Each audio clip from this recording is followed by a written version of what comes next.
गोकुळीच्या सुखा गोकुळीच्या सुखा अंत पार नाही लेखा बाळकृष्ण नंदागरी आनंदल्या नरनारी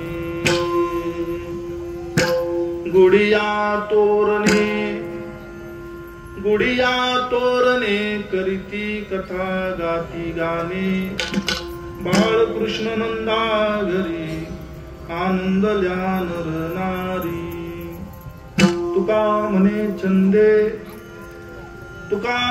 चंदे येणे वेदिली गोविंदे बाळकृष्ण नंदागरी आनंदल्या नरनारी विठ्ठल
सद्गुरु तुकया ज्ञान दीपा नमो सद्गुरु सच्चिदानंद रूपा नमो सद्गुरु भक्त कल्याण मूर्ती नमो सद्गुरु भास्करा पूर्ण कीर्ती सेवे लागी सेवक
जगद्गुरु संत श्रेष्ठ शिरोमणी श्रीमंत तुकोबराय चैतन्य महाराज आणि या आपल्या पंचमवेद अभंग संहितेतील असंख्य प्रकरण मांडत असताना जगद्गुरु तुकोबरायांच्या पंचमवेदाचं या ठिकाणी मोठ्या उत्साहाने पारायण संपन्न झालेलं आहे. सर्व मंडळींनी जगद्गुरु तुकोबरायांच्या अभंग संहितेचं पारायण केलेलं आहे. पारायणाअंती आपल्या निदर्शनास येतं, अनुभवास येतं की तुकोबरायांच्या अभंग गाथेमध्ये पुष्कळ प्रकरण आहे. मग नाटाचं प्रकरण असेल, पत्रिकेचं प्रकरण असेल की जगद्गुरु तुकोबरायांना पंढरीला जाता आलं नाही आणि जी तुकोबरायांच्या अंतःकरणामध्ये पंढरीनाथाच्या भेटीची जी ओढ निर्माण झाली ती संपूर्ण आर्तता त्या पत्रिकेच्या प्रकरणामध्ये आपल्याला पाहायला मिळते. अर्थात पत्रिकेचं प्रकरण का तर तुकोबरायांना पांडुरंगाच्या भेटीकरिता वारीकरिता जाता आलं नाही. वारकऱ्यांच्या हाती जे तुकोबरायांनी पत्र लिहून दिलं 66 अभंग, त्या 66 अभंगाच्या प्रकरणाला पत्रिकेचं प्रकरण म्हटलं जातं. आणि संप्रदायामध्ये पत्रिकेच्या अभंगावर फक्त 2दा कीर्तन करण्याची परंपरा आहे. एक आषाढी पौर्णिमा आणि दुसरी कार्तिकी पौर्णिमा. या 2 पौर्णिमेला त्या कीर्तनाची वेळ आहे पहाटे 4 ते 6. या वेळेमध्ये ते कीर्तन संपन्न होत असते. असो तर अशी नानाविध प्रकरण आपल्याला पाहायला मिळते. मग बाळ क्रीडेचं प्रकरण आहे, खेळाचे काही अभंग आहेत, खेळामध्ये देखील असंख्य प्रकरण आहेत. मग अशा नानाविध प्रकरणामधील एक काल्याचं प्रकरण आहे. त्या प्रकरणातील अगदी सर्वांच्याच मुखोद्गत असणारा हा अभंग आहे अवघ्या 4 चरणाचा. परंतु अवघ्या 4 चरणाचा जरी असला तरी गोकुळातील अमोघ सुखाचं वर्णन करणार आहे. गोकुळीच्या सुखा आणि जगद्गुरु तुकोबरायांचे अभंग हे प्रत्यक्ष मी आवर्जून सांगत असतो की महाराजांचा अनुभव आहे. ते फक्त अभंग नाही, अभंग आहेत परंतु प्रत्यक्ष जगद्गुरु तुकोबरायांचा अनुभव आहे. तुकोबरायांनी आपल्या या अनुभवाला विठ्ठल स्वरूप मांडलेलं आहे. तुका म्हणे पहा शब्दची हा देह. आणि अशा अभंगाच्या माध्यमातून गोकुळातील सुखाचं वर्णन करतात. आता प्रश्न निर्माण होतो, जगद्गुरु तुकोबरायांचा अवतार हा कलियुगातील आणि तुकोबराय वर्णन करतात गोकुळातील, अर्थात द्वापार युगातील. कसं शक्य आहे तर तुकोबराय म्हणतात तुका म्हणे तई होतो आम्ही त्या ठिकाणी देखील भगवंताच्या सोबत, भगवंताच्या संगतीमध्ये, भगवंताच्या सहवासामध्ये आम्ही प्रत्यक्ष होतो बर का. उद्धवाच्या रूपाने जगद्गुरु तुकोबराय भगवंताच्या सोबत होते. एवढंच नव्हे, अजून जर पुढे जाऊन जर सांगायचं झालं तर जे जे झाले अवतार, जेवढे काही भगवान परमात्म्याने अवतार धारण केलेले आहेत, तुका त्याचे बरोबर. आता आपल्याला फक्त 10 अवतार माहिती आहेत, परंतु नामदेवरायांनी सुंदर वर्णन केलंय. अवताराच्या राशी तो हा उभा विटेवर,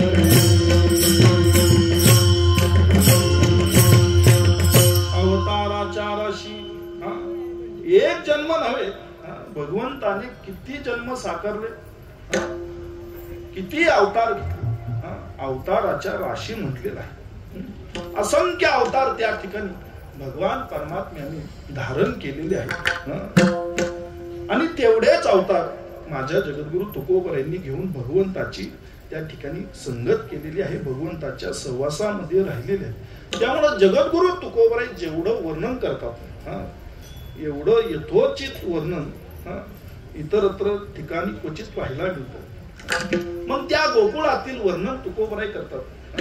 गोकुळीच्या सुखा तुकोबराय म्हणतात तो भगवान परमात्मा गोकुळामध्ये नावा रूपाला आला, जन्माला आला आणि आल्याबरोबर त्या गोकुळामध्ये एवढी सुखाची लाट निर्माण झाली.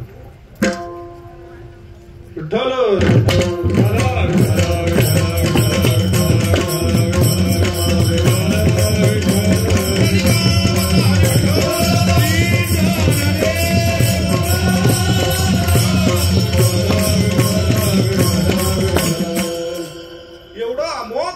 गोकुळामध्ये निर्माण झालं. त्या सुखाचं वर्णन करीत असताना जगद्गुरु तुकोबराय म्हणतात त्या सुखाला अंतही नाही आणि त्या सुखाला पारावार देखील राहिला नाही.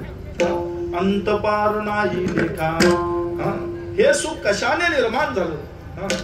फक्त भगवंताचे त्या ठिकाणी येण्याने, भगवंताच्या येण्याने सुख निर्माण होतं. का तर भगवान परमात्माच हा सुखरूप आहे.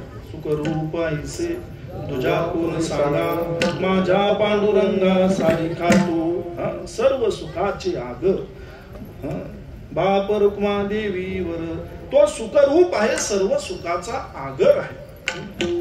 गोकुळवासियांना या भगवंताच्या सुखाची त्या ठिकाणी प्राप्ती झाली. जे सुख शाश्वत आहे, जे सुख अबाधित आहे, ज्या सुखाचा नाश नाही, त्या सुखापासूनच जीवाला समाधानाची प्राप्ती होत असते, जीवाला आनंद होत असतो. त्या ठिकाणी समाधान प्राप्त होत असते.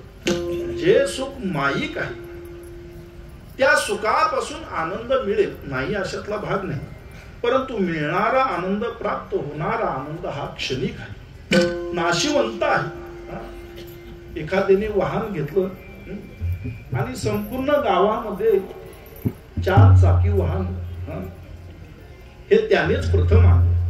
अवघ्या वाडीला, वस्तीला, गावाला पेढे वाटले महाराज. आनंद एवढा झाला नाही आनंदाशी जोडा. काय त्या आनंदाचं वर्णन करावं. पठ्ठ्याने एकट्याने पहिली गावात गाडी आणली, मोठा आनंद. या आनंदामध्ये अहंकार असतो बरं का, या आनंदामध्ये अभिमान असतो. हा आनंद सात्विक नाही, हा रजोगुणात्मक आनंद आहे. आणि त्यानंतर मोठा आनंद झालेला, पठ्ठ्याने एकट्याने पहिली गाडी गावात आणली. त्या अगोदर कुणाकडेही 4 चाकी वाहन पाहिलं नव्हतं आणि हा आनंद व्यक्त करण्याच्या संयोगाने प्रवासाला निघाला. तुमच्या भाषेत काय म्हणतात त्याला, ट्रिपला. सगळे त्या ठिकाणी पूर्व तयारी केली. पूर्वीची लोक बाहेर पडायचं असलं की आपापली शिदोरी घेऊन बाहेर पडायची. ही मंडळी तशातली नव्हती. रामदेव ढाबा, नाना प्रकारच्या ढाब्यावर त्या ठिकाणी थांबणे, यथेच त्या कसल्या तसल्या पदार्थावर ताव मारणे आणि पुन्हा प्रवासाला सुरुवात करणे. प्रवास सुरू झाला अगदी आनंदामध्ये. तो आनंद अंतकरणामध्ये होता की गावात कोणी गाडी आणू शकली नाही, मी आणली. माईक सुख बर का, की ज्या सुखापासून आनंद आहे परंतु क्षणिक आहे, तो आनंद नाशिवंत आहे. ही जी सुख प्राप्त होतात, जी माईक असतात, मायेने ग्रासलेली असतात, ही सुख क्षणिक असतात. त्या सुखापासून सुख प्राप्त होत नाही, त्या सुखापासून दुःखच प्राप्त होतं. आणि पुढे गेले आणि मोठा अपघात घडला. त्या सुखावर विरजन पडलं. ते सुख की ज्या सुखापासून क्षणिक आनंद निर्माण झाला होता, ते सुख दुःखाला कारक ठरलं. मग या सुखाकरिता अट्टहास कशा करिता, जे नाशिवंत आहे. तुकोबरायांनी आपली अत्यंत भूमिका प्रगट केली बरं का. आणि कन लगे माईक पदार्थ तेथे माझ्या नको देवा. जे माईक सुख आहे, जे माईक पदार्थांपासून प्राप्त होणार आहे अशा सुखाची अभिलाषा जगद्गुरु तुकोबरायांनी केली नाही. जे शाश्वत आहे अर्थात भगवान परमात्मा, तुकोबराय म्हटले ते ते माझी हरी वृत्ती.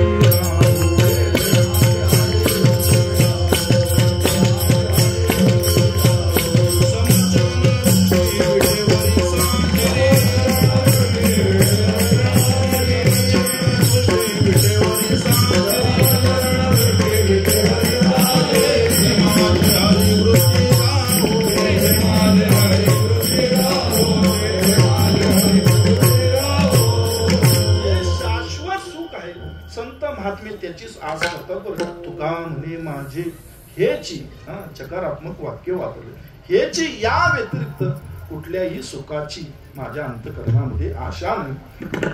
कोणतं सुख पाहिन श्रीमुख आवडीने, अशा सुखाची संत महात्मे अपेक्षा करीत असतात आणि संतांना त्या सुखामध्ये सुख वाटत असतं, आनंद वाटत असतो.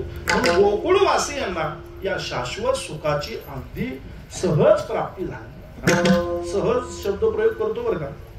वास्तविक हे सुख जरी शाश्वत असलं, अबाधित असलं, तरी त्या सुखाची अगदी सहज प्राप्ती होती अशातला भाग नाही. मोठा सायास त्या ठिकाणी करावा लागतो. पहा, योगिया मुनी जना ध्यानी,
योगिया मुनिजना ध्यानी, या सुखाकरिता इतरांनी प्रयत्न केले नाही अशातला भाग नाही.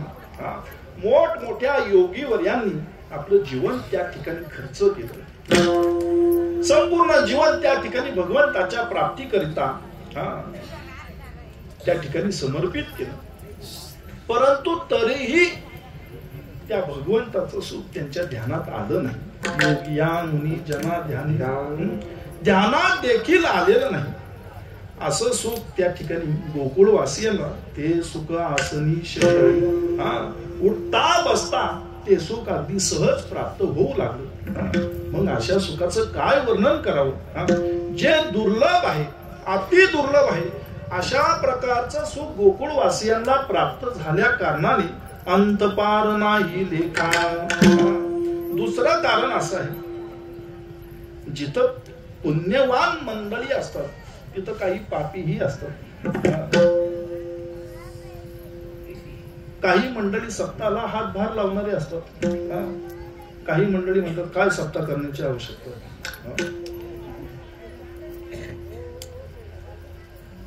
ही पापी मंडळी की ज्यांना भगवंताविषयी असताना भगवंताप्रती प्रेम नाही, भगवंताचं भजनादी कर्म करण्याची अंतकरणामध्ये आवड नाही. फक्त द्वापर युगामध्येच कंसादी राक्षस होती अशी काही विशेष बाब नाही. राक्षस आज पण आपल्यात आहेत. फक्त एवढंच आहे की ती आगळी वेगळी न दिसता आपल्यासारखीच दिसतात.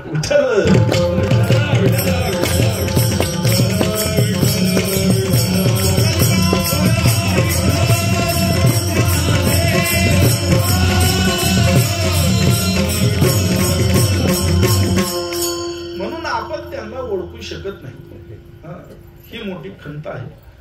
भले दुर्भाग्य म्हणा, आपल्यामध्येच वावरतात आणि आपलाच घात करतात. त्यामुळं एका मंडळाची 2-2 मंडळ होतात, एका दिंडीचे 2-2 दिंडी होतात. हे राक्षसांचं कार्य होतं. अक्षर राक्षसांना वेळीच आपल्या मंडळातून बाहेर काढलेलं चांगलं, तर मंडळ आबाधित राहतं, सुखी राहतं, धन्य राहतं. विठ्ठल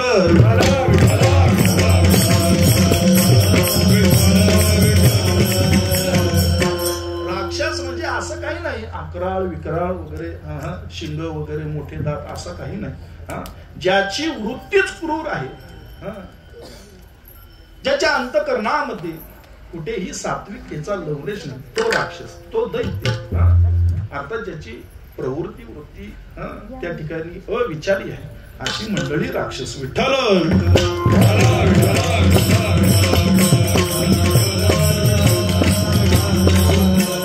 मग द्वापार युगामध्ये त्या ठिकाणी कंसाचे जे दास होते, जे दैत्य होते, त्यांनी गोकुळामध्ये पुष्कळ उपद्रव माजविलेला. चांगल्या माणसांना ही मंडळी स्थिर बसू देत नसतात, सुखाने राहू देत नसतात. घराघरामध्ये वाद निर्माण करतात ही दैत्य मंडळी बर का. मग संपूर्ण गोकुळ या कारणे त्रस्त झालेलं. भगवंताच्या येण्याने दुष्टाचळ कापसू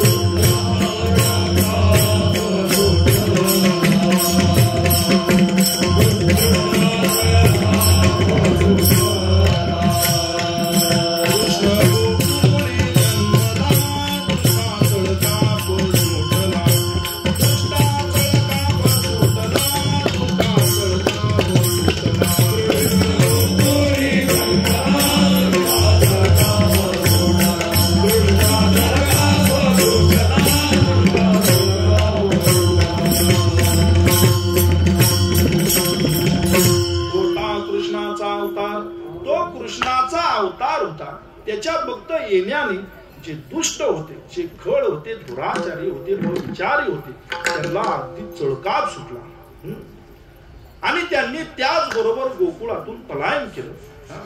त्यामुळे गोकुळ त्या दैत्यांपासून मुक्त झालं. म्हणून अंतपार नाही लेखा. तिसरं सुखाचं कारण काय? आता पहिलं योगीवरेच्या मुनीवरेच्या ध्यानातही न येणारा ते सुखासनी शयनी म्हणून आनंद झाला, म्हणून सुख वाटलं. साक्षात सुखाचा सागरच त्या ठिकाणी प्रगटला. दैत्यांपासून गोकुळ मुक्त झालं, म्हणून त्या ठिकाणी गोकुळवासी आनंदित झाले, हर्षित झाले, सुखी झाले, कृतार्थ झाले. तिसरं सुखाचं कारण काय? तर तिसरं सुख आणि त्याचं कारण असं विशेष आहे की गोकुळवासीयांनी जी भगवंताची आराधना केली, उपासना केली, भगवंताची जी सेवा केली, त्या सेवेच्या ऋणाचा भार भगवंतालाच देखील झालेला.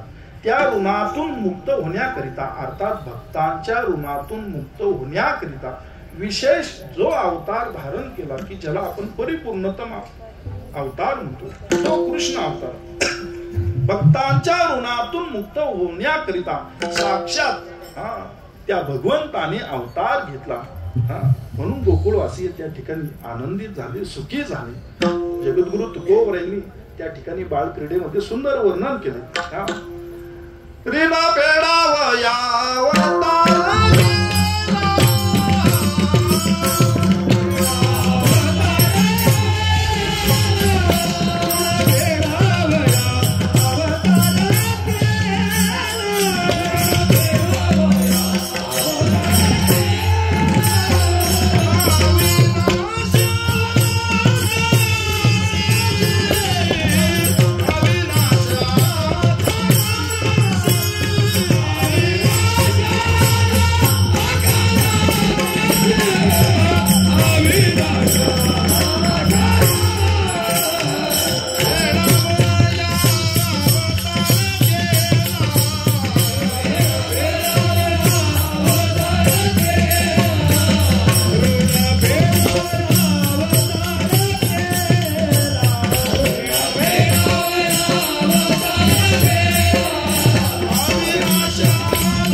जो अव्यक्त आहे, निर्गुण निराकारी आहे, असा भगवान परमात्मा सगुण स्वरूपाला त्या ठिकाणी प्राप्त झाला.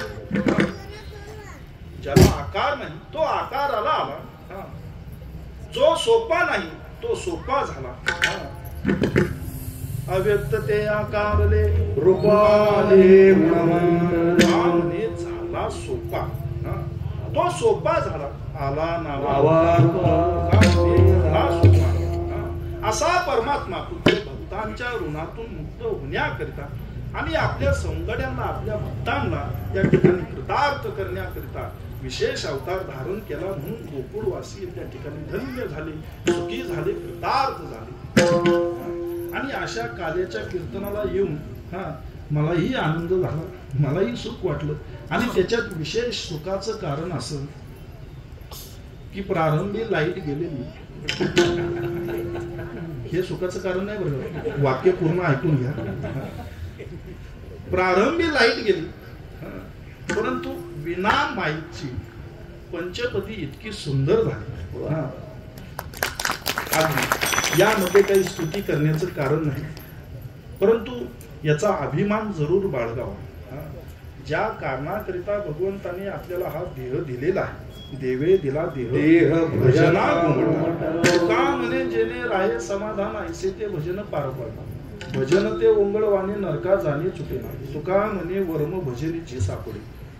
भजनाला खूप महत्व आहे आणि वारकरी संप्रदाय हा भजन प्रधान संप्रदाय आहे.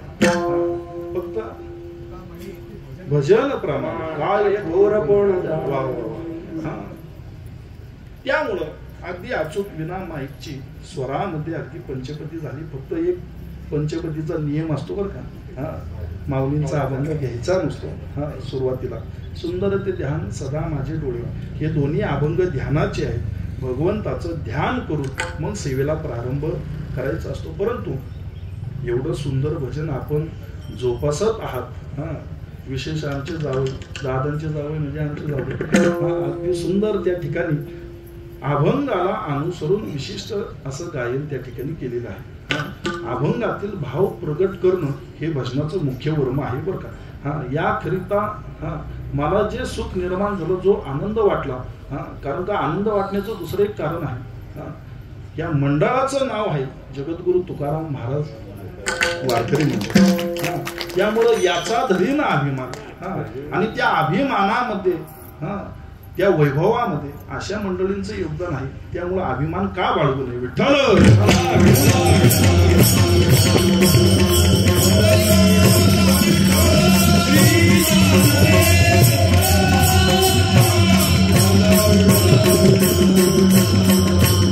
आणि मग तो आनंद व्यक्तही करता येईल पार नाही लेखा. त्या आनंदाचा अंतही नाही आणि पारवरही नाही. फक्त भगवंताच्या येण्याने बाळकृष्ण नंदा घरी आनंदल्या नर नारी. हा मोठी गंमत आहे बरं का.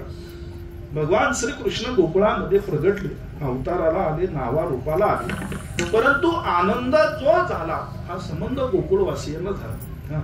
एखाद्याच्या घरी जर मूल झालं, आता ती मुलगी असो मुलगा असो हा विषय घेऊ नाही, परंतु त्याच्या शेजारच्याला आनंद होईल की नाही ही तर शाश्वती नाही. त्या ठिकाणी संदेह निर्माण होतो. परंतु गोकुळामध्ये भगवंताच्या येण्याने सर्वांनाच आनंद झाला. त्या ठिकाणी स्त्री असो अथवा पुरुष असो आनंदल्या नर नारी.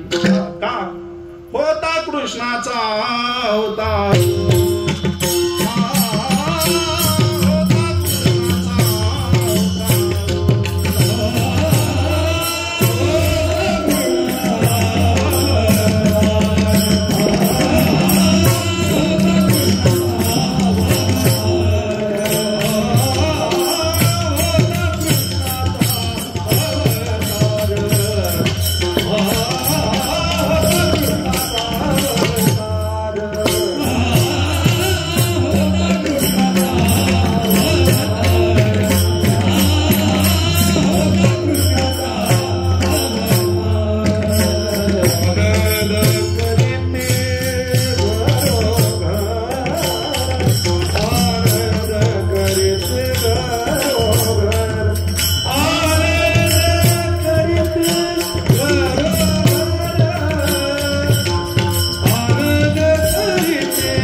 साजरा होऊ लागला.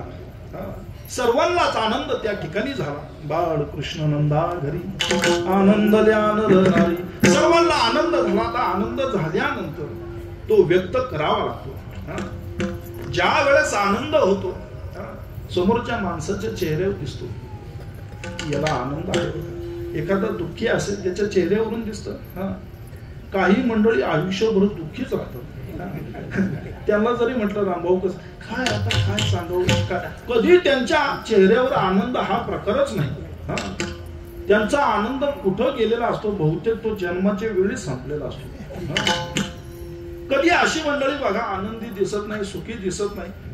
आणि आशांच्या संगतीमध्ये सुद्धा कोणी लेखनाच्या संगे ती एक म्हण आहे पहा, ढवळ्यापाशी पवळ्या बांधला, वाण नाही पण गुण लागला. या अशा सदोतीत नित्य अखंड जी मंडळी दुःखी राहतात त्यांना अहो कशातही विचारा, जेवण झालं कसं, काय आता जेवलो म्हणून कधी चांगलं उत्तर देणारच नाही. सतत त्यांच्या चेहऱ्यावर दुःखाच मोडीली ठीक आहे. सुख पाहता जवळ वाढे, जो देखे व दुखिया पावे सुखिया एवढी नाही. परंतु निदान वारकऱ्यांनी तरी आपल्या चेहऱ्यावर आनंद ठेवा की नाही. कीर्तन सेवेला आल्याबरोबर आमच्या जगद्गुरु तुकोबरांच्या सोहळ्यामध्ये रथा पाठीमागे 85 क्रमांकावर चालणारे लबडे बॉलची त्या ठिकाणी दिंडी आहे. त्यांना मी एक प्रमाण दिलं की कधी या सेंद कडूपण गेले. जसं जसं वारकऱ्यांमध्ये, वारकरी संप्रदायामध्ये एखादा वारकरी झाला तो सेवेने परिपक्व होत जातो. आता या ठिकाणी बघा सगळे 40च्या पुढले चेहरे, पण सगळे कसे अगदी प्रसन्न. नाही भीड भार तुका म्हणे सारा, हे परमार्थाचं वैभव आहे बघा. हे खरं परमार्थाचं ऐश्वर्य आहे की दुःखापासून आपण खूप दूर जातो. सतत आनंदच, परमार्थामध्ये सतत आनंद आहे. म्हणून ते श्रेष्ठ धन आहे. परमार्थ महाधन जोडी देवाचे चरण वावया जतन हे वाय लावाचे. त्या ठिकाणी सगळ्यांचे चेहरे असे अगदी प्रफुल्लित. हे सेवेचं वैभव आहे. मग काही मंडळी अशी असतात जी वारकरी नसतात, परंतु वारकरी तत्वांचा लक्षणांचा आव आणणारे असतात. जसं वरी भगवा झाला नामी अंतर्वेश केला कावे, शुभ्र पांढरी कपडे घातली, सुंदर गोपीचंदन लिहायला बुक्का लावला, म्हणजे त्याचं अंतकरण खूप निर्मळ आहे अशातला भाग नाही. असेही काही वारकरी आहेत की ज्यांना कुठला नियम धर्म नाही, काही नाही, पण ते मंडळी देखील वारी करतात, सगळ्यांच्या सोबतच असतात. त्यांना म्हटलं ना कसं चाललंय म्हणजे आता काय म्हटले, मला 4-5 जण ह्या दिंडीत जरा बऱ्यापैकी व्यवस्था आहे म्हणून आलो. कुठलं काय हो, 1,500 रुपये भिसी दिली, काय सकाळी 3 दिवस पोहेच नाश्त्याला म्हटले, ते सुद्धा अर्धे पांढरे अर्धे पिवळे म्हटले. नुसता उन्हेपणा काढायचा, त्यांच्या चेहऱ्यावर आनंद हा प्रकारच नाही. म्हटले मागच्या वर्षी आम्ही त्या तिकडून सोहळ्यामध्ये चालू, काय व्यवस्था होती, मग तो का सोडला प्रश्न आहे. म्हणजे अशा मंडळींच्या चेहऱ्यावर कधी आनंद नाही, सतत दुःखीच. परंतु गोकुळवासी असे नव्हते. त्यांचा आनंद त्यांच्या अंतकरणामध्ये मावे ना. मग आनंद व्यक्त केला पाहिजे. आता बऱ्याचशा मंडळींना व्यवहारामध्ये आनंद होतो, नाही अशातला भाग नाही. मग आनंद कसा व्यक्त करायचा? पार्टी करेंगे, मोठमोठ्या पार्ट्यांचं आयोजन करायचं, नाही तसलं सुरापान मद्यपान करायचं आणि तो आनंद साजरा करायचा असं नाही. गोकुळवासियांकडून खूप मोठा आदर्श आपल्याला शिकायला मिळतो. आनंद साजरा करा आणि तो साजराच करायचा. आपल्या अंतकरणाला झालेला आनंद साजरा केल्याने त्या आनंदामध्ये आणखीन भर पडते आणि तो आनंद द्विगुणित होतो, वाढत जातो. आणि अशाच आनंदापासून अंतकरणाला समाधान त्या ठिकाणी प्राप्त होतं. आपल्या आनंदामुळे परिसरातील देखील मंडळी आनंदित होतात. म्हणून आनंद वाटत चला, दुःख निर्माण होईल. या ठिकाणी यहलोकी मृत्यूलोकी गर्भवासामध्ये दुःख आहेच. दुःख पर्वता एवढे, परंतु तिळा एवढं जरी, जवा एवढं जरी आपल्याला त्या ठिकाणी सुख प्राप्त झालं, एक लक्षात घ्या, मोठं जर पातेलं दुधाने भरलेलं असेल आणि तेवढ्या पातेल्यातील दुधाचं दही करायचं असेल तर 1 वाटी दह्याचं मुरवण पुष्कळ आहे. मग दुःखा एवढा पर्वत जरी असला तरी जवा एवढं सुख, त्या पर्वत एवढं दुःखाचं सुखात रूपांतर करायला पुष्कळ आहे. म्हणून शाश्वत सुख त्या ठिकाणी आपल्याला पाहिजे. मधुर जर दही असेल गोड, तर ते पातेल्यातलं दूध देखील गोड दह्यामध्ये रूपांतर होतं. आणि दही जर आंबट असेल, शिळा असेल, तर ते पातेल्यातलं दुधाचं रूपांतर सुद्धा आंबट दह्यामध्ये होतं. त्यामुळे सुख हे शाश्वत असावं, चोख असावं, अगदी निर्मळ असावं. मग अशा सुखाची त्या ठिकाणी प्राप्ती गोकुळवासींनी केलेली. अंतकरणामध्ये त्यांचा आनंद मावेना. मग आदर्श कसा घालून दिला पहा, आनंद कसा साजरा करायचा. त्यांनी तो आनंद त्या ठिकाणी प्रगट केला. कशा स्वरूपाने? गुढी या तोरणे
तो आनंद त्यांनी व्यक्त केला मोठ्या सात्विकतेने. बरं का, आनंद कसा व्यक्त करायचा याचं ज्वलंत उदाहरण म्हणजे गोकुळातील गोकुळवासी.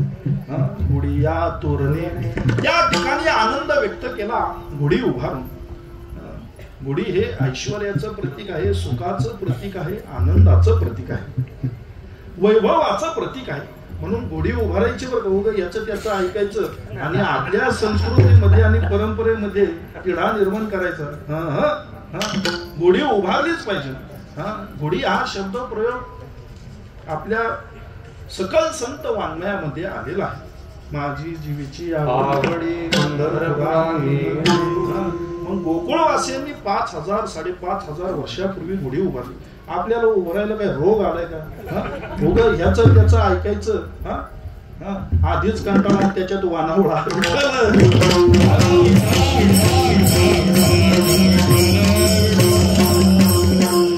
नसल तुमच्या घरी नवीन साडी त्याला लावायला शेजारची आणा. पण गुढी उभारा, अवघे 1.5-2 महिने राहिले बघा. नसल एखादा बांबू शेजारच्या घरचा काढून आणा, पण उभारा. एक लक्षात घ्या, जिथं संस्कृतीचा लय होतो तिथं धर्म बुडतो. म्हणून कितीही त्या ठिकाणी त्रागा झाला तरी आपली संस्कृती, आपले आचार विचार त्या ठिकाणी चुकवायचे नाही, बुडवायचे नाही. न टळे निर्धार. 5 संत महात्म्यांची काय निष्ठा होती. नामा म्हणे केशव राजा केला नेम.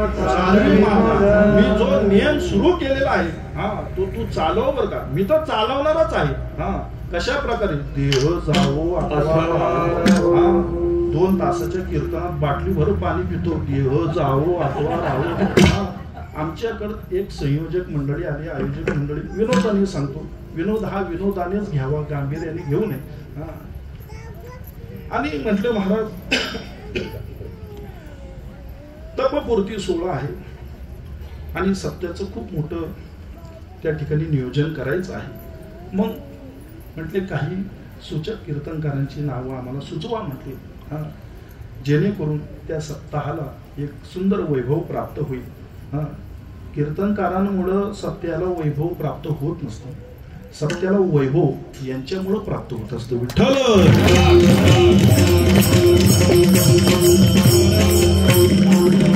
बुवा येतो, तो जर वेळेवर आला तर ठीक. कुठे बरीचशी मंडळी म्हणतात आमचं जीवन किती खडतर आहे, रात्रंदिवस आम्ही रस्त्यावर धावतो. सांगितलं कोणी तुला? म्हटले बरेचसे आयोजक मंडळी वगैरे सेवेपुरता फोन करतात आणि एकदा सेवा करून माघारी गेली की परत फोन करतच नाही. तू वेळेवरच येत नाही. परत गेल्यानंतर फोन करण्याचं कारण काय? म्हटले असो तपपूर्ती सोहळा आहे, भव्य दिव्य नियोजन व्हावं. म्हटले गेल्या वेळेस म्हटले एक कीर्तनकार आणला, म्हटले परवडला नाही. म्हटले का अहो म्हटले बोलता बोलता म्हटले अर्धा किलो गोळ खाल्ला. म्हटले देह जावो आठवा राहो, पांडुरंगी दृढ भाव. या ठिकाणी देहावर उदार होऊन मी सेवा करेन, पण जर माझा देह तो समर्पित होणार पडणार तो तुझ्या चरणी पडेल. परंतु तो पुढे माझा नियम तू चालववर का? केला नियम चालवला, या न्यायाने त्या ठिकाणी नियम चालले पाहिजे. आपल्या परंपरेचा आपण अभिमान बाळगला पाहिजे. याचा धरीन अभिमान देवोन या जीव. एक लक्षात घ्या, आता खूप सुखाची साधनं आलेली आहेत. कीर्तनामध्ये पंखे आहेत, माईक सिस्टीम आहे, पाहिजे तसा आवाज त्या ठिकाणी काढता येतो, नसला जरी तरी. एवढं सुंदर मोठं त्या ठिकाणी मंडप आहे, पॅन्डल आहे. कीर्तनामध्ये सुद्धा काही संयोजक मंडळी त्या ठिकाणी 200-200 मिलीच्या पाण्याच्या बॉटल आणून देतात. इतकी सोयी सुविधा निर्माण झालेल्या आहेत. आपल्या वाडवडिलांनी कसे सत्य केले असते, भिक्षा मागून त्या ठिकाणी सत्य केले, भाकरी गोळा करून त्या ठिकाणी सत्य केले, नुसत्या आमटी भातावर सत्य पार पाडली. म्हणून आपल्याला हे आज वैभव प्राप्त होत आहे, याची जाण ठेवा.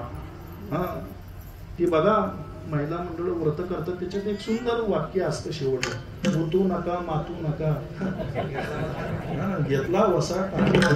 हा जो वसा, हा जो वारसा चालत आलेला आहे तो मोठ्या अभिमानाने बाळगा. थोडा करा परमार्थ, पण नीट करा. थोडे परी निरे व्हावे, भपकेपणात जाऊच नका. सत्य कसा असावा, असा असावा, अगदी मर्यादित. त्या ठिकाणी उगा भव्य दिव्य काहीतरी करायला जायचं असं नाही. वारकरी संप्रदायाचं जिथं वैभव दाखवायचं आहे तिथं आपण नक्कीच दाखवू. शेवटी आपल्या वारकरी संप्रदायाची मोठी संहिता आहे, तुम्ही आम्ही खेळी मिळी ओढी आम्ही. आपल्या द्वैत नाही, आपल्यामध्ये तिरस्कार नाही, आपल्यामध्ये निंदा नाही. आजही तुका म्हणे आता उदार तू होई म्हटलं की सगळे वारकरी आपले खाली वागतात, एकमेकाच्या चरणाला स्पर्श करतात, दर्शन करतात. कोणाही जीवाचा न हे आपल्या वारकरी संप्रदायाचं ब्रीद आहे. म्हणून सेवा करावी, निष्ठेने करावी, मोठ्या गौरवाने अभिमानाने करावी.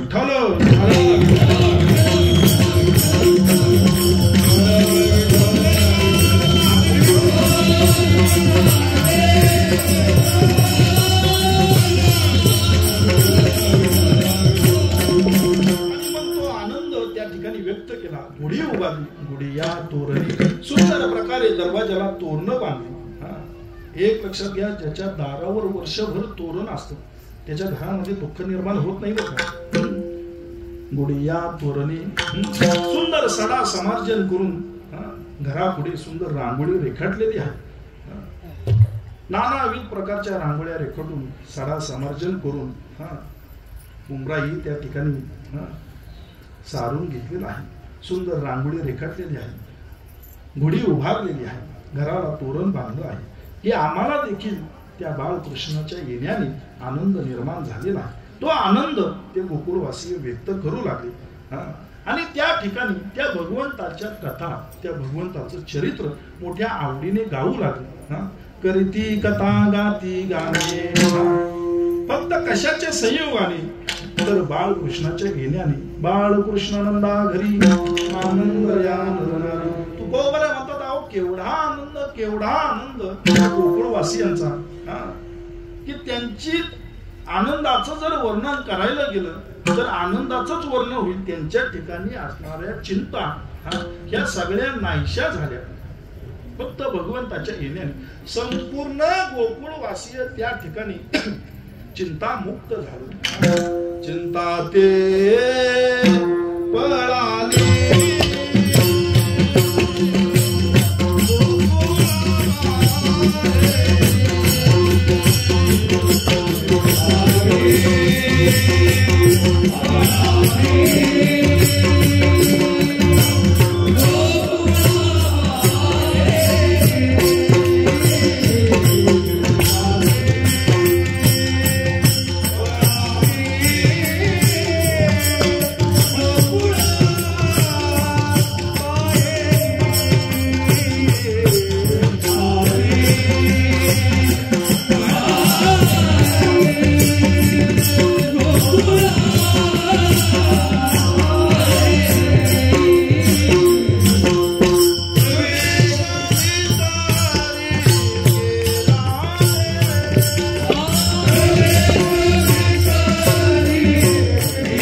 सर्व चिंता गोकुळातील ही पळून गेली, त्याही गोकुळातील आणि या देहरूपी देखील गोकुळातील.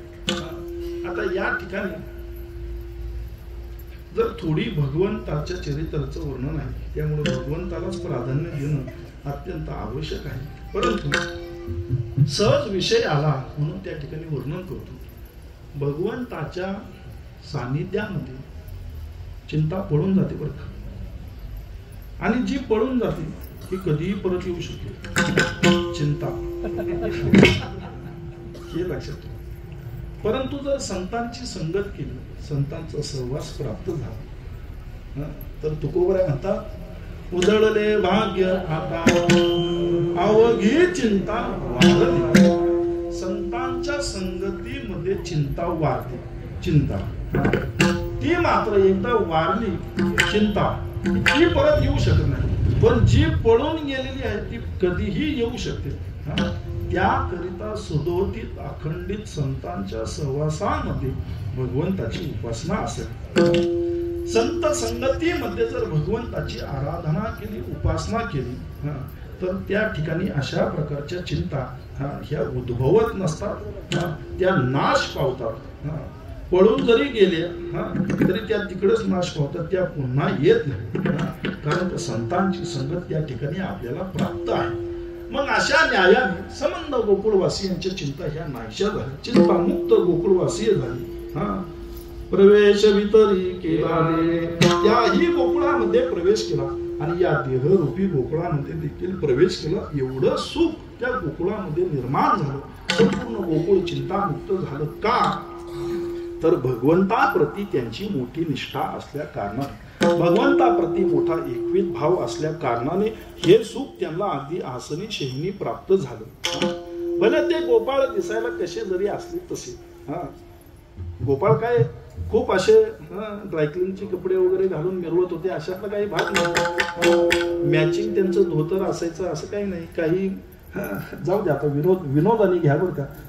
आपली उपरणी धोतर सुद्धा मॅचिंग असतात, नाही का. आतापर्यंत फक्त मॅचिंग इकडं चालायचं, आता या ठिकाणी आलेलं आहे.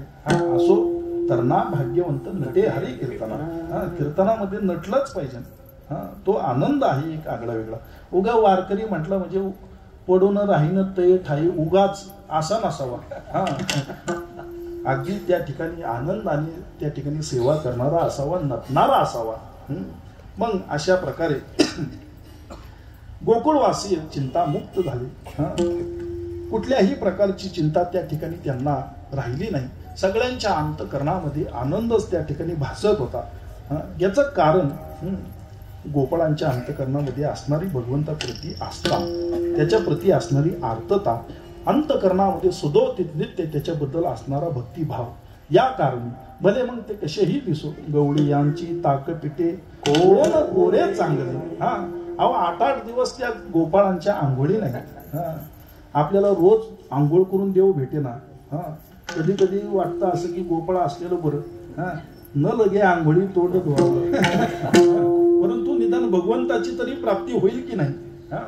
असं रोज नाना प्रकारचे साबण लावा, तरी देव प्राप्त होत नाही. महाराज नाही जीवन निर्मळ, काय करेल साबण, मग तो कुठलाही असो, त्याचा उल्लेख करण्याची आवश्यकता नाही. परंतु निर्मळच नाही जीवन, तर साबण तरी बिचारा काय करेल, कितीही लावा, तो सगळा विरून जाईल, तरी अंतःकरण हे निर्मळ होणार नाही. सर्वांग निर्मळ चित्त जैसे मृदू सभाय नवनीत अशा चित्ताच्या, अशा अंतःकरणाचा जो असतो की ज्याच्या अंतःकरणामध्ये फक्त भगवंताविषयीच एक विध भाव असतो. एक दरीला चित्ती या न्यायाने काय नव्हे केले एका चिंतिता विठ्ठले. अशा नीतीने जो भगवंताच्या चरणी रत असतो, भगवान परमात्मा त्याच्यावरच कृपा करतात, त्याला सर्व सुखाची प्राप्ती करून त्या ठिकाणी देतात. मग कसे जरी गोपाळ असले तरी अंतःकरणामध्ये भगवंताविषयी त्यांचा भाव होता ना. एवढा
छंद देवा, काय सेवा भक्ती ती.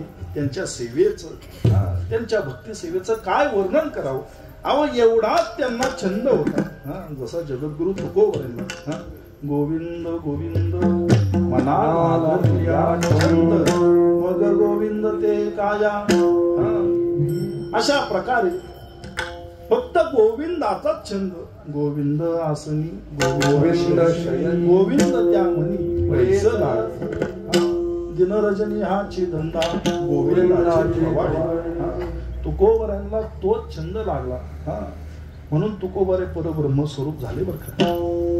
गोपाळांना देखील त्या भगवंताच्या छंदा व्यतिरिक्त इतर कोणताही छंद नव्हता. बरेच मंडळी छंदाने या मार्गामध्ये येतात, परंतु या मार्गामध्ये आल्यानंतर बरेच काही छंद निर्माण करतात. हे योग्य नाही. या ठिकाणी येणं पहा. प्रपंच हा दुःखरूप आहे. संसार दुःख मूळ कडे इंगळ. परंतु अशा दुःखरूप संसारामध्ये सुद्धा सुखाची निर्मिती होऊ शकते. संसाराचे अंगी अवघीच व्यसन आम्ही या कीर्तनाच्या माध्यमाने दुःखरूप संसार देखील सुखरूप करता येतो. भक्त शिरोमणी नामदेवरायांचे चरित्र प्रमाण आहे. शांती ब्रह्मनाथरायांचं चरित्र त्या ठिकाणी प्रमाण आहे. जगद्गुरु तुकोबरायांचं देखील चरित्र प्रमाण आहे. मग दुःखरूप असणारा संसार देखील सुखरूप करता येतो. त्याला परमार्थाची जोड असावी.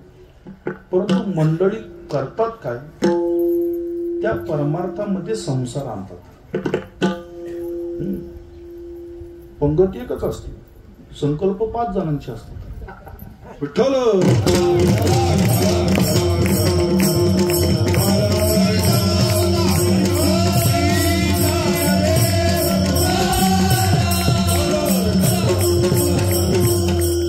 आणि ज्याची खरी अस्तित्व आलेलाच नसतो. परमार्थामध्ये प्रपंच आणला, संसार आणला की प्रपंचाचं तर वाटलं झालंच, परंतु परमार्थाचंही करून बसला. अशांना भगवंताची प्राप्ती कशी होईल. छंद घ्या फक्त त्याच्या नामाचा, त्याच्या स्वरूपाचा, त्याच्याशी पूर्णतः एकरूप होण्याचा प्रयास करा. खूप कठीण आहे, अशातला काही भाग नाही. असाध्य ते साध्य करिता साया कारणाभ्यास तुका म्हणे. मग गोपाळांना त्याचा छंद लागला. आणि त्याचा छंद लागला म्हणून भगवंताने सुद्धा आपल्या छंदाने, आपल्या गुणाने, आपल्या लीलेने, आपल्या सौंदर्याने सर्वांना आपलंस केलं, आपलं अंकित केलं. जो भक्तांचा अंकित आहे, भक्त देखील त्याचे अंकित होतात. कारण निमित्त त्या प्रतिमा ते असतातच निमित्त मात्र. म्हणून भिन्न भेद नाही देवा आम्हा एक देवी. भक्त पूर्णतः त्या ठिकाणी भगवंताशी एकरूप झालेले असतात. आणि संतांच्या संगतीमध्ये भगवंताला प्रेम प्राप्त होत असतं, सुख प्राप्त होत असतं. संतांचे सुख झाले या म्हणून भगवान परमात्मा देखील भक्तांशी त्या ठिकाणी एकरूप होत असतो. मग जगद्गुरु तुकोबरे म्हणतात, अशा न्यायाने त्याने सर्वांना आपलंसं केलं. तुका म्हणे छंदे येणे वेदिली गोविंदे. आपल्या छंदाने सर्वांना आपलंसं केलं. सर्वांच्या चित्ताची त्या ठिकाणी चोरी केली. चित्ता चोरी येले नंदाच्या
चित्ताची भगवंतानी चोरी केली. का केली? सर्वांच्या चित्ताची चोरी करणं भगवंताला आवश्यक का वाटलं त्याचं कारण आहे. भगवंताने ज्या कारणाकरिता हा अवतार धारण केला होता, अर्थात भक्तांना तृप्त करण्याकरिता. कशा कारणी? प्रसादाने तृप्त करण्याकरिता. तो प्रसाद कोणता होता याचा आपण नंतर पुढे विचार करू. परंतु त्या प्रसादाने तृप्त करण्याकरिता आता प्रसाद कोणाला प्राप्त होतो? ज्याच्या अंतकरणामध्ये संदेह आहे, ज्याच्या अंतकरणामध्ये शंका आहे, ज्याच्या अंतकरणामध्ये लज्जा निर्माण होते, अशांना प्रसाद प्राप्त होत नाही बरं का. तुका म्हणे देवापाशी विटाळ अशी नसावे. ज्यांच्या अंतकरणामध्ये संशय आहे त्यांना तो प्रसाद प्राप्त होत नसतो. बऱ्याचशा मंडळींचा संदेह असतो अंतकरणामध्ये, म्हणजे तुमचा नाही, इतर. त्या ठिकाणी रावळामध्ये जरी गेले प्रसादाचं वाटप असलं तरी प्रसाद बघा, कोरोनाच्या काळामध्ये लोक प्रसाद घेईना. काय माय कशाने बनवलेलं आहे, काय काय काय काय वगैरे. त्या ठिकाणी आता काही जे आपले होते पंढरीनाथाच्या पूजेला येणारे त्यांनी देखील प्रसाद सेवन केलं नाही. त्या ठिकाणी प्रसादाला मुकला की बऱ्याचशा गोष्टींना मुकावं लागतं.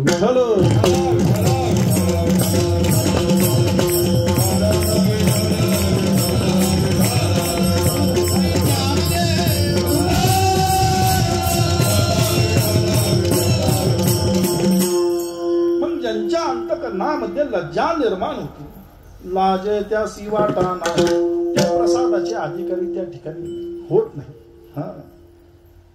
म्हणून भगवंतांनी सर्वांच्या चित्ताची चोरी केली, सर्वांना आपलंस केलं आणि आपलंस करून सर्वांना आव्हान केलं. याल तरी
सर्वांना आपलंस करून सर्वांची निवड करून माझे गडी कोण निवडा सर्वांना आव्हान केलं की आता 12:30 वाजलेले आहेत आणि मग प्रसादाची वेळ झालेली आहे.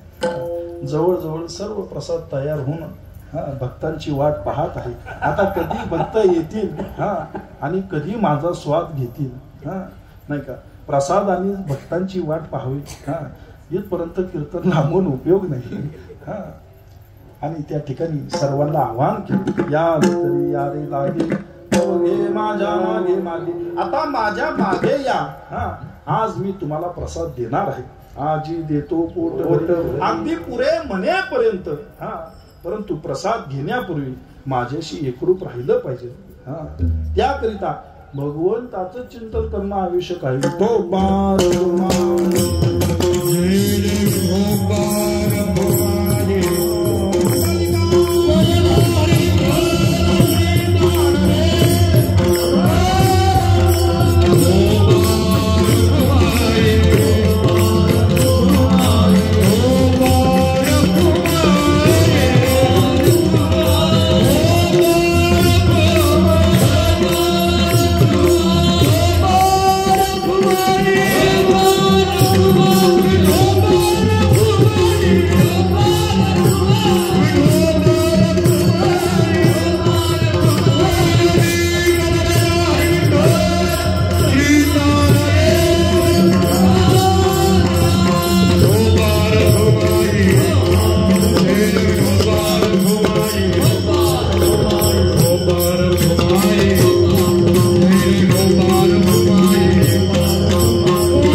का मी करायची याच्यातच होत नाही. म्हणून पहिले पक्वाजांना तर माहीत नसायचेच. अहो कीर्तनकारांना नसायचे, पक्वाजांचं काही घेऊन बसणार. आणि म्हणताना मागे सुद्धा जी गायक मंडळी असायची, दोघं तिघं म्हणायचे बरं का. म्हणजे 2-3 जणांचे आवाज एकत्रित, म्हणजे शेवटपर्यंत तो प्रमाणाचा सूर पोचायचा. शेवटपर्यंत भले मग किती समाज असो, म्हणणारी पण त्या ठिकाणी अशी अवतीभोवती असायची. मोठ्या त्या ठिकाणी आनंदात ते म्हणायचे. पक्वाजाही असायचे. आता ह्या माईक मुळे झाली मंडळी आधू. त्यामुळं फक्त एवढंच वाजवायचं, तिकडून देतेच. ह्यांनी मागं वळून बघितलं की त्यांनी वाढवलंच. त्यामुळं मृदंग वादकाची क्षमता किती, ताकद किती, मृदंग वादकांचा याचा विसर पडला. नाहीतर एक पक्वाजा असा असायचा आणि 200-250 टाळकरी खेळवायचे. अजूनही काही आमच्या फडावरली जुनी मंडळीची आहेत, एकदा मृदंग घेतला गळ्यात की आरती करूनच शेवट करतात. हे मग 10 मिनिट घेतो का. एक लक्षात घ्या, ह्याचं कसं आहे, कुठे कुठे मी जांबुवंतांची भूमिका त्या ठिकाणी साकारतो. हनुमंतरायांना त्यांच्या शक्तीचं सामर्थ्याची जाणीव करून द्यावी लागते. तुम्ही हनुमंतराय कलेने बरं का, त्याच्यात कसं आहे ते मला माहिती नाही. परंतु आपलं सामर्थ्य ओळखा, त्या ठिकाणी उतरणी पूर्ण झाली पाहिजे, जाणून परमार्थ केला पाहिजे. असो सर्वांना आपलंसं केलं, प्रसादाकरिता आवाहन केलं. आजी देतो पोट भरी पुरे म्हणाल आणि आपलंसं करून मग आता ही लीला, आता लीला पुष्कळ आहे, काय सांगावं. भगवंताचं चरित्र हे 1-1.5 तासामध्ये थोडे संपणार आहे. सगळे घड्याळाकडे पाहत असताना म्हणजे ह्या बरं का विचार करतात की 10 ते 11, 12 टायमिंग आहे, परंतु मी आलो इथं 11, 11:15 दरम्यान. मग 11:30 ते 12:30 म्हणजे माझा 1 तास झाला. परंतु बसणाऱ्या मंडळींचे 2 तास पूर्ण झाले बरं का.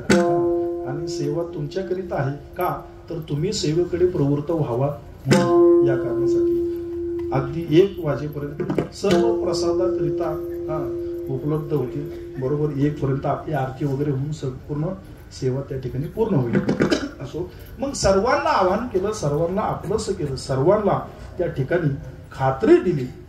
त्यांच्या अंतकरणामध्ये विश्वास निर्माण करून दिला की आजी देतो पोट भरी पुरे म्हणाल तो विश्वास. आता ज्याच्या ठिकाणी अज्ञान आहे, ज्याच्या अंतकरणामध्येच अंधकार आहे, त्याचा विश्वास निर्माण होत नसतो बरं का. परंतु जे ज्ञानी आहे, भगवंतानी सर्व आपल्या सौंगड्यांना ज्ञानी केलेलं बरं का. लोका कुकडीच्या वाचून जपत. आता भगवान परमात्मा ज्यांच्या संगतीमध्ये आहे त्यांना जप तप करण्याची काय आवश्यकता आहे. साक्षात भगवंताचा प्रसादच त्यांना प्रसाद प्राप्त झालेला. मग लोका कुकडीचे झाले, काही विशेष सायास करावा लागलाच नाही. जपतप काय करावी साधने जे त्या नारायणे कृपा केली. साक्षात भगवंताने कृपा केल्यावर जप तप करण्याची काय आवश्यकता आहे. काहीही सायास करावा लागला नाही. विना सायास सर्व प्रकारची सुख, सर्व प्रकारचं ज्ञान त्या ठिकाणी गोकुळवासियांना प्राप्त झालं. म्हणून गोकुळवासियांच्या पेक्षा भाग्यवान कोणी नाही बरं का भारत. त्रेतायुगामध्ये वानरांपेक्षा सर्वश्रेष्ठ अधिकार कुणाला प्राप्त नाही. ते वानरच आहे. वानर जे नरामध्ये उत्तम आहेत ते वानर. असा अधिकार वानरांचा. अहो रोज प्रभूंच्या त्या ठिकाणी सहवासामध्ये काय भाग्य असेल. कपी कुळ उद्धरिले त्यांच्या नामाने एवढं सामर्थ्य भगवंताच्या फक्त नामामध्ये प्रत्यक्ष त्यांचा सहवास त्या ठिकाणी प्राप्त झाला. इथे गोपाळांना अखंड भगवंताचा त्या ठिकाणी सहवास प्राप्त झाला. काय त्यांचं भाग्य. आणि त्यातल्या त्यात संबंध गोपाळांना त्या ठिकाणी भगवंताच्या हाताने प्रसाद प्राप्त होणार. मग त्या ठिकाणी विटाळशी नसावी भगवंताने सर्वांची निवड केली, सर्वांना आवाहन केलं, सर्वांच्या अंतकरणामध्ये त्या ठिकाणी विश्वास निर्माण केला की आज मी जो प्रसाद देणार आहे तो प्रसाद कोणालाही प्राप्त होत नाही बरं का. तो कोणालाही प्राप्त होत नाही. माझ्या ठाई तुमची निष्ठा आहे आणि तुमच्यावरच माझं अतोनात प्रेम असल्या कारणाने या प्रसादाचे अधिकारी हे तुम्ही ठरत आहात. वास्तविक देवाधिकांना या प्रसादाचा अधिकार नाही. अगदी मी जिथून आलोय तिथल्यांना देखील वैकुंठी तो ऐसे नाही.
मी ज्या ठिकाणाहून आलो त्या वैकुंठात देखील हा काल्याचा प्रसाद नाही बर का. वैकुंठी तो ऐसे नाही कवळ काही काल्याचे. तो काला म्हणजे कोणता? हरिनामाचा खिचडी.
तो काला कोणता काला? तर हरिनामाचा खिचडी काला.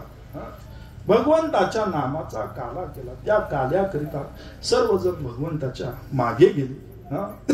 अवघे माझ्या मागे सर्वांचं चित्त भगवंताच्या चरणी त्या ठिकाणी स्थिर होत. आता भगवंताच्या चरणाकडे पाहिल्यावर कुणाचं चित्त डळमळीत होईल? आता कुठे धावे मन चरण देखील या. कुठे ते मन धावणार आहे? साक्षात भगवंताचे चरण पाहिल्यानंतर आपले चरण असे की न पाहिलेले बरे. परंतु भगवंताच्या चरणाचं नुसतं दर्शन जरी झालं तरी कोटे धावे मन हा अधिकार त्या भगवंताच्या चरणाचं त्या ठिकाणी अधिकारच तसा झाले समाधान पायी विसावले मन. त्याच्या चरणी मन हे विसावलं जातं. सर्वांना त्या ठिकाणी आवाहन केलं, विश्वास निर्माण करून दिला आणि काल्याकरिता भगवान परमात्मा गोकुळातून बाहेर पडले. ही विधेयी अवस्था आहे बघा. या देहरूपी गोकुळातून भगवान परमात्म्याने सर्वांना बाहेर काढला. म्हणजे देहासंबंधी असणारी आसक्ती ही भगवंताच्या नामाने त्या ठिकाणी सुटते. जशी जगद्गुरु तुकोबारांची अवस्था आहे, तुकोबारांची सुंदर प्रमाण आहे. असो ऐसा कोठे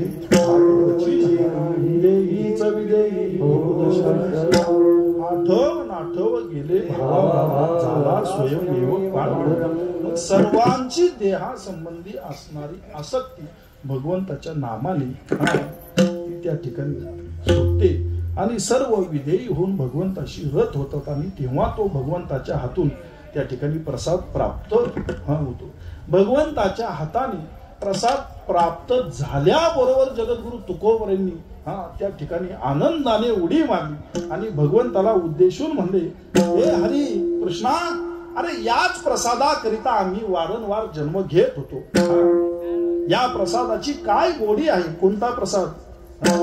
हरिनामाचा खिचडी खाला. तुझ्या नामाकरिता आम्ही वारंवार जन्म घेत होतो, तुझी संगत करत होतो, तुझ्याशी लगड करत होतो, तुझ्या सहवासामध्ये नित्य निरंतर तो प्रसाद आम्ही सेवन करीत होतो. या प्रसादाचं काय वर्णन करावं? या प्रसादाकरिता आम्ही पुन्हा पुन्हा जन्म घेऊ. अजोनिया पुढती येऊ काला काला. हा नामरूपी तुझा सानिध्यामध्ये मिळणारा काला आम्ही तो सेवन करू. या प्रसादाकरिताच आमच्या अंतकरणामध्ये इच्छा आहे, या प्रसादाचीच अपेक्षा आहे. या प्रसादाकरिताच घेईन मी जन्म.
प्रसादाकरिता घेईन मी जन्म.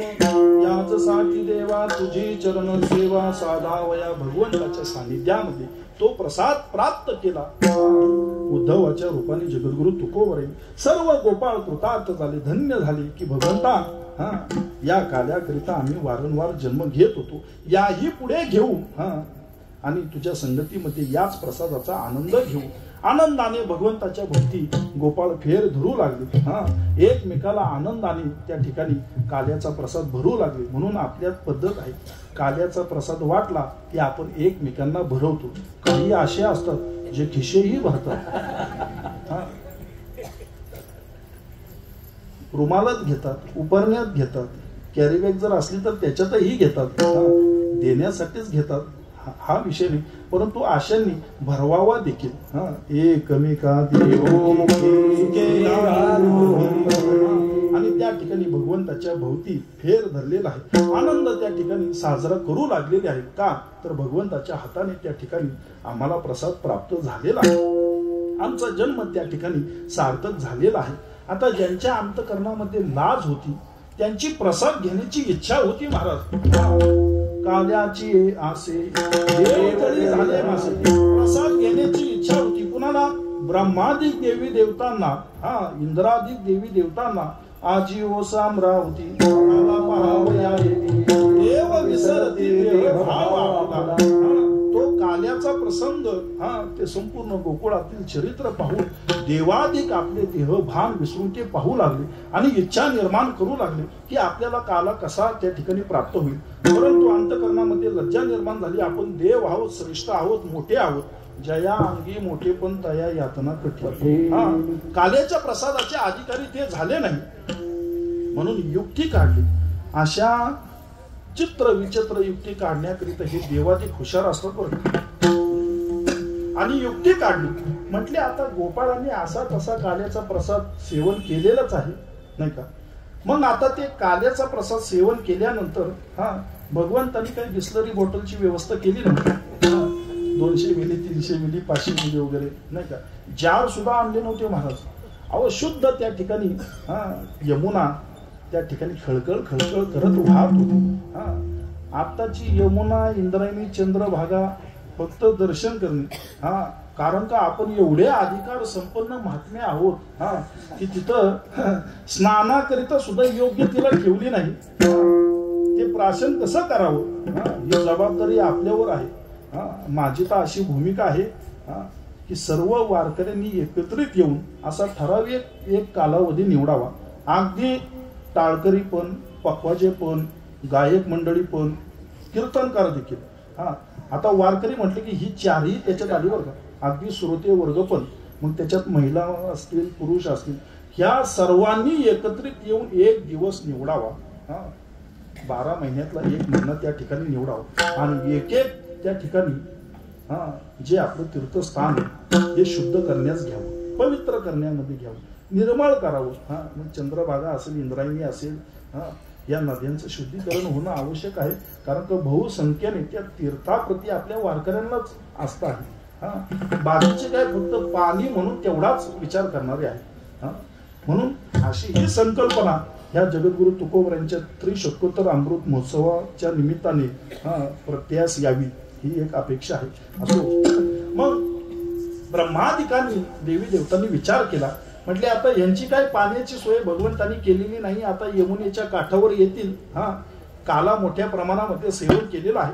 काल्याचे काही अंश त्यांच्या नखामध्ये गुंतलेले असतील आणि पाण्यामध्ये यमुनेच्या तीर्थामध्ये पवित्र तीर्थामध्ये हात धुतले की त्या नखातले काही अंश पाण्यामध्ये पडतील आणि मत्स्य रूपाने आपण ते सेवन करू. याला म्हणतात निर्लज्जाचा कळस. लाजे त्यासी वाटा नाही. अगोदरच अंतकरणामध्ये लाज निर्माण झाली, त्यामुळे प्रसादाचे अधिकारी झाले नाही आणि त्यावर कळस केला मत्स्य रूपाने. देव जळी झाले मासे. भगवंतानी आता खेळ तो येण्याची खेळावा, खेळ तो येण्याची खेळावा, नट तो येण्याची. याच्यापेक्षा मोठा खिलाडी वृत्तीचा कोण आहे महाराज. नवल केवडे केवडे कान्होबाचे. त्या ठिकाणी आपल्या नातवानी केलेली करामत ही भगवंतांनी जाणली. म्हणजे या ब्रह्माच्या असं अंतकरणात हे काय ठीक आहे म्हटले आणि आज्ञा केली गोपाळांना. पुसोनिया हसे सांगते हात. म्हणजे आता आपले हात कमरेला पुसा म्हणते.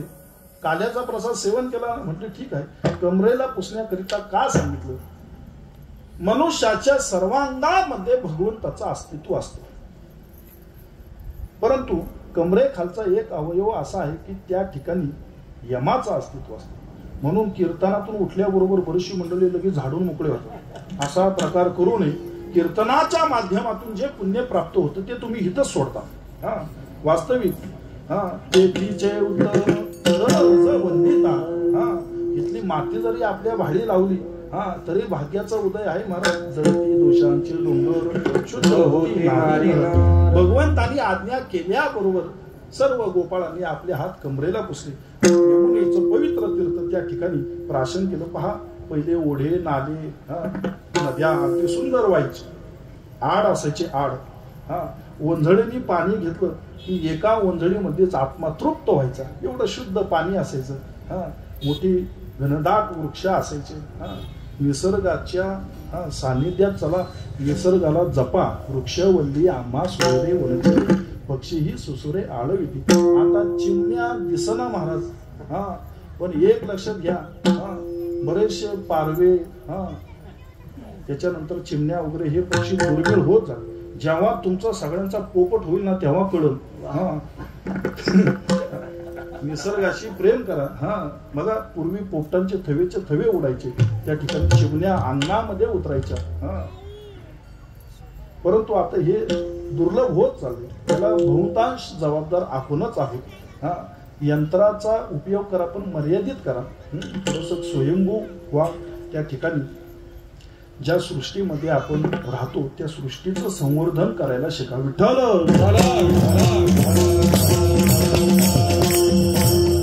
आणि स्वच्छ यमुनेचं तीर्थ त्या ठिकाणी गोपाळांनी प्राशन केलं. यमुना, जिथं यम प्रत्यक्ष उन्हा पडतो ती यमुना, असं पवित्र तीर्थ यमुनेचं प्राशन करून अगदी सुखाचा ढेकर त्या ठिकाणी गोपाळांनी दिला.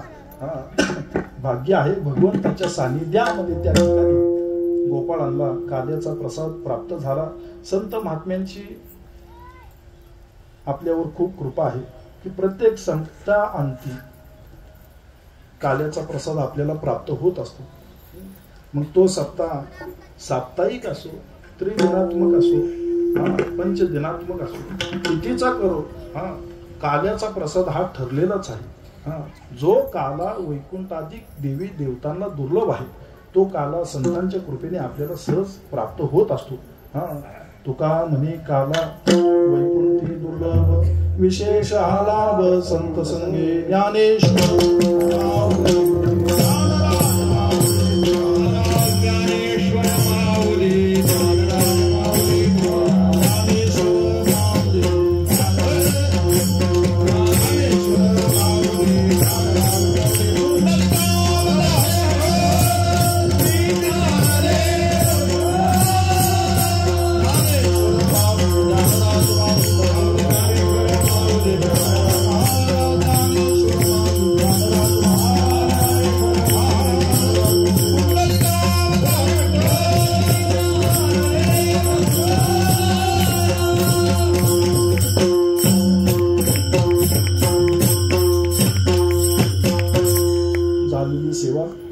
जगद्गुरु तुकोबरांच्या चरणी, माऊली ज्ञानोबरांच्या चरणी, आपल्या सर्वांचा असणारा आराध्य दैवत उपास्य दैवत श्री विठ्ठल रुक्मिणी मातेच्या चरणी आणि तुम्हा सर्व भाविक भक्तांच्या चरणी. फक्त भाविक भक्तांच्या बरं का, याच्यामध्ये जर कोणी अनधिकृत असला तर त्याच्या नाही, चरणी समर्पित करून सेवेला पूर्णविराम देतो. मोठं वैभवामध्ये आणि वारकरी संप्रदायाला साजेस अशा वातावरणामध्ये या ठिकाणी गाथा पारायण संपन्न झालेला आहे. त्याची आज सांगता अर्थात काल्याचं कीर्तन, प्रसादाचं कीर्तन याने पूर्ण झालेली आहे. पुढील वर्ष जगद्गुरु तुकोबरांचं विजयपासून त्रिशतकोत्तर अमृत महोत्सव अर्थात 375 वर्ष जगद्गुरु तुकोबरांच्या सदैव वैकुंठ गमनाला पूर्ण होत आहेत. वर्षभर देहूमध्ये सत्य त्या ठिकाणी संपन्न होणार आहे. विजयपासून ते पुढील विजयपर्यंत 2025 पर्यंत असं वर्षभर उत्सव देहूमध्ये साजरा होणार आहे. परिसरातून एक सप्ताह त्या ठिकाणी व्हावा. सगळ्यांनी एकाच सप्त्यामध्ये बहुसंख्येने उपस्थित राहावा. उगा ह्याचा एक त्याचा एक त्याचा एक असं करण्यात अर्थ नाही. तुम्ही आम्ही खेळी मिळी, कोणी जरी केलं तरी गाथेचंच पारायण करायचंय, कोणी जरी केलं तरी काकडाच करायचा, हरिपाठच करायचंय. त्यामुळे सर्वांनी एकत्रित येऊन एक भव्य दिव्य या ठिकाणी सप्ताह करावा. परंतु पुढील वर्षी या ठिकाणी गाथा पारायण करीत असताना गाथा भजनही करावं. गाथा भजनाची जी परंपरा आहे, गाथा भजनाचं जे वैशिष्ट्य आहे, गाथा भजनाचा जो आनंद आहे हा खूप एक आगळा वेगळा आहे. आणि गाथा भजनाला एक परंपरा आहे. आणि इतकी सुंदर भजन करणारी मंडळी आहे. जर गाथा भजन जर आयोजन जर तुम्ही केलं, सर्व परिसरातील टाळकरी वारकरी वगैरे सगळ्यांनी अगदी बहुसंख्येने उपस्थित राहावं. गाथा भजन काय आहे हे मात्र त्या ठिकाणी तुम्हाला नक्कीच कळेल.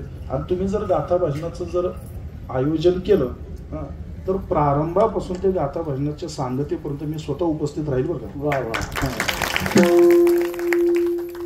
आम्ही न वजो तया वाटा, काही तारखेवरले महाराज नाही. जिथं आनंद मिळेल भजनाचा त्या ठिकाणी आनंद घेणे, ती धावपळ वगैरे नाही. भजन मात्र जर होत असेल तर अशी मंडळी जर आता तुमचं भजन अगदी गोड आहे, फक्त त्याच्यामध्ये बदल एवढाच की ज्या सांप्रदायिक परंपरेमध्ये ज्या संलग्न चाली असतात, जोड चाली, त्याच्यामध्ये फक्त थोडी त्रुटी तेवढ्या जर त्या ठिकाणी जर जुळून आल्यात मग काय आनंद. मात्र तो भजनाचा आनंद या ठिकाणी सर्वांना घेता येईल. मग मला नक्की कळवा की महाराज गाथा भजन आहे बरं का, आलोच. कारण तो भजनाचा आनंद खूप निराळा. तुकाराम तुकाराम तुकाराम तुकाराम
Ah